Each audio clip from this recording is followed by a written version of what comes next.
Maman dit que l'on doit croire au Père Noël si on veut des cadeaux.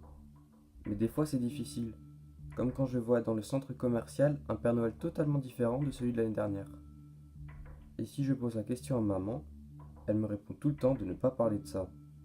Elle me dit que si j'en parle, je n'aurai pas de cadeau pour Noël, et que tout cela fait partie de la magie de Noël. L'année dernière, à la même époque, j'ai emmené ma petite sœur au parc.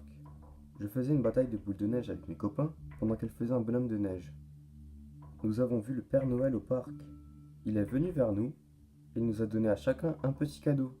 Il nous a dit qu'on était tous de gentils garçons et filles. Il a aussi dit que le cadeau de ma petite sœur était dans son traîneau, car il était trop lourd pour le porter jusqu'ici. Ma petite sœur est allée avec lui, mais n'est jamais revenue. La police nous a posé tellement de questions, mais nous avons tous insisté sur le fait que c'était juste le Père Noël. Grand, enjoué et rouge. C'était tout ce que nous savions. J'ai eu tellement de cadeaux de Noël cette année-là, beaucoup plus que d'habitude. Je suis tellement heureux de n'avoir dit à personne que le Père Noël ressemblait beaucoup à notre voisin, Monsieur Wilkins. Et je suis heureux d'avoir dit à personne que j'avais vu ma petite sœur entrer dans sa camionnette bleue au lieu d'un traîneau. Maman me dit de ne jamais parler de ce que j'ai vu, que c'est juste la magie de Noël. Et elle dit qu'il faut croire au Père Noël si on veut des cadeaux.